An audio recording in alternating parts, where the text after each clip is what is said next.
नमस्कार साथियों। आज की व्याख्यान में जो चर्चा का बिंदु है वो एशिया महाद्वीप सामान्य परिचय जनरल इंट्रोडक्शन। जैसा आपको ज्ञात है, क्षेत्रफल की दृष्टि से एशिया महाद्वीप विश्व का सबसे बड़ा महाद्वीप है, जिसका क्षेत्रफल 4,43,43,79,000 वर्ग किलोमीटर है, जो संपूर्ण विश्व के क्षेत्रफल का 29.9% है। जनसंख्या की दृष्टि से भी एशिया महाद्वीप है वो सबसे बड़ा महाद्वीप है, जिसमें 2011 की जनगणना के अनुसार 4 अरब 2 करोड़ जनसंख्या है वो इस महाद्वीप में निवास कर रही है, जो संपूर्ण विश्व की जनसंख्या का लगभग 59% है। क्षेत्रफल की दृष्टि से एशिया महाद्वीप का सबसे बड़ा देश है वो चीन है, और क्षेत्रफल की दृष्टि से सबसे छोटा देश है वो मालदीव। एशिया महाद्वीप में कुल देशों की जो संख्या है वो 44 है, 44। एशिया महाद्वीप का जो उच्चतम बिंदु हाईएस्ट पॉइंट है वो माउंट एवरेस्ट है, जो नेपाल और चीन की बॉर्डर पर स्थित है, जिसकी ऊंचाई 8,848 मीटर है। ये संपूर्ण विश्व का भी हाईएस्ट पॉइंट है, जो हिमालय पर्वतमाला है उसमें स्थित है। एशिया महाद्वीप का जो निम्नतम बिंदु है वो मध्य सागर, डेड सी, इजराइल और जॉर्डन की सीमा के पास में स्थित है, जो समुद्र तल से -397 मीटर गहराई पर स्थित है। Lowest point of Asia, Dead Sea. Asia और यूरोप महाद्वीप को जो अलग करने वाली या दोनों के मध्य जो भौगोलिक सीमा बनाने वाले उच्चावच है, उनमें यूराल पर्वतमाला, जो एशिया और यूरोप को रूस में एशियाई रूस और यूरोपीय रूस से को अलग करते हैं। यूराल के पश्चिम में जो रूस का भूभाग है वो यूरोप महाद्वीप में है, और यूराल के पूर्व में है वो एशिया महाद्वीप में है। रूस के एशियाई भूभाग को साइबेरिया के नाम से जाना जाता है। आगे ये जो भौगोलिक सीमा है वो कैस्पियन सागर से होते हुए काकेशस पर्वतमाला और फिर वहां से काला सागर होते हुए ये भूमध्य सागर है। इस प्रकार से भौगोलिक बाउंड्री, ज्योग्राफिकल बाउंड्री है वो बनाती है यूराल, कैस्पियन सागर, काकेशस पर्वत, काला सागर। ये एशिया और यूरोप महाद्वीप है, उन दोनों को अलग करते हैं। अफ्रीका और एशिया महाद्वीप को अलग करने वाले जो भौगोलिक के उच्चावच है, उनमें लाल सागर और स्वेज नेट्स, ये एशिया महाद्वीप और अफ्रीका महाद्वीप को अलग करते हैं। एशिया और ऑस्ट्रेलिया को जो गिनी द्वीप है, आइलैंड है, वो अलग करता है। इस प्रकार से जो स्थिति है एशिया महाद्वीप की, अफ्रीका, ऑस्ट्रेलिया, यूरोप, इनके मध्य उत्तर में उत्तरी ध्रुव महासागर, इसके दक्षिण में हिंद महासागर, पूर्व में प्रशांत महासागर। भौगोलिक अध्ययन की दृष्टि से एशिया महाद्वीप को 6 जो प्रदेश है उनमें बांटा जाता है। इसमें दक्षिण पश्चिम एशिया, इसके अंतर्गत जो देश आते हैं उनमें Iraq, Iran, Oman, Yemen, Saudi Arab, संयुक्त अरब अमीरात, Qatar, Bahrain, Kuwait, Jordan, Israel, Lebanon, Syria, Cyprus और तुर्की, ये देश आते हैं। ये दक्षिण पश्चिम एशिया के देश हैं।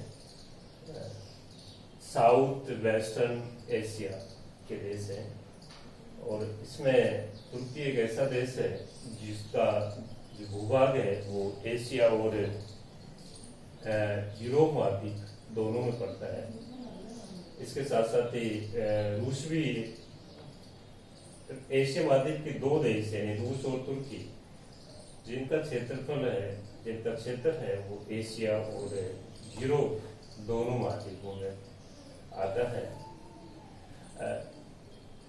दक्षिण एशिया के देश, साउथ एशिया की जो कंट्रीज है उनमें भारत और उसके पड़ोसी देश, भारत, अफगानिस्तान, पाकिस्तान, नेपाल, भूटान, बांग्लादेश, श्रीलंका और मालदीव, यानी ये कह सकते हैं जो सार्क संगठन है उसके देश है वो दक्षिण एशिया के देश कहलाते हैं। यहाँ पे पॉपुलेशन डेंसिटी वो ज्यादा पाई जाती है। भारत जनसंख्या की दृष्टि से विश्व का दूसरा बड़ा देश है। बांग्लादेश में भी पॉपुलेशन डेंसिटी काफी ज्यादा पाई जाती है। जो तीसरा प्रदेश है, रीजन है, उसमें दक्षिण पूर्वी एशिया जिसको कहा जाता है दक्षिण पूर्व एशिया के देश, इसमें Myanmar, Thailand, Laos, Vietnam, Cambodia, Malaysia, Indonesia, Philippines, Brunei, ये दक्षिण पूर्व एशिया के देश जिसको आसियान के नाम से जाना जाता है। आसियान के नाम से इनका एक इकोनॉमिक कोऑपरेशन संगठन बना हुआ है। ये देश आते हैं, इनमें जो सिंगापुर जैसे विकसित देश भी दक्षिण पूर्व एशिया के देशों में सम्मिलित है। इंडोनेशिया सबसे ज्यादा आइलैंड्स वाला है, द्वीप है, इसमें 13,000 के आसपास आइलैंड्स है, वो देश है। एशिया महाद्वीप का जो सबसे बड़ा आइलैंड द्वीप है बोर्निया, वो यहाँ पर स्थित है। पूर्व एशिया के देश, पूर्वी एशिया के देश, ईस्ट एशिया, इसमें मुख्य रूप से चीन, उत्तरी कोरिया, दक्षिणी कोरिया, जापान और ताइवान आते हैं। और चीन विश्व का जनसंख्या की दृष्टि से सबसे बड़ा देश है। इसके साथ साथ ही विश्व के विकसित देशों में दक्षिणी जो कोरिया है वो और जापान विश्व के विकसित देशों में सम्मिलित है। और इसके साथ ही जो मध्य एशिया के देश है, मध्य एशिया, सेंट्रल एशिया जिसको कहा जाता है, इसमें जो पूर्व सोवियत यूएसएसआर से जो 1991 में जो देश गठित हुए उनमें जो कजाकिस्तान, उज्बेकिस्तान, तुर्कमेनिस्तान, कजाकिस्तान और किर्गिस्तान, ये देश है, ये इनको सेंट्रल एशिया के देश कहा जाता है। मुख्य रूप से गरीब देश है। जो अगला भौगोलिक प्रदेश है, अगला इसका जो प्रदेश है वो साइबेरिया, ये रूस का जो एशियाई भूभाग है उसको साइबेरिया के नाम से जाना जाता है। और इसके उत्तरी भूभाग में अधिकांशतः यहाँ पर जो टेम्परेचर लो होने के कारण ये बर्फीला क्षेत्र है। इस प्रकार से एशिया महाद्वीप है वो जनसंख्या और क्षेत्रफल की दृष्टि से विश्व का सबसे बड़ा महाद्वीप है। इसमें इसके जो अधिकांश देश है वो विकासशील देशों की श्रेणी में आते हैं। कुछ देश है जो विकसित देशों की श्रेणी में आते हैं, जिनमें जापान, दक्षिणी कोरिया, सिंगापुर और मलेशिया जैसे देश है जो विकसित देशों की श्रेणी में आते हैं। और बाकी लगभग सभी देश है वो विकासशील देश है। जो अरब प्रायद्वीप के देश है, अरब, यहाँ पर संयुक्त अरब अमीरात है, Yemen, Oman, Bahrain, Qatar, Kuwait, Iraq, Iran, ये मुस्लिम बाहुल्य जनसंख्या वाले देश है। और यहाँ पर प्राकृतिक प्राकृतिक जो गैस है और पेट्रोलियम के भंडार है वो पाए जाते हैं संपूर्ण विश्व में।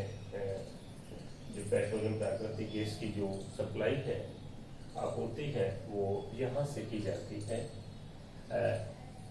यहाँ पर जो भूमध्य सागर के आसपास के देश है, यहाँ इजराइल, जॉर्डन, साइप्रस, सीरिया, तुर्की, यहाँ पर भूमध्य सागरीय जलवायु पाई जाती है। और भारत, म्यांमार, थाईलैंड, यहाँ पर मानसूनी प्रकार की जलवायु पाई जाती है। हिमालय पर्वतमाला है वो भारत के उत्तरी पूर्वी जो भाग है वहाँ पर जो स्थित है, जिसमें की सबसे ऊंची पर्वतमालाओं में से ये एक है।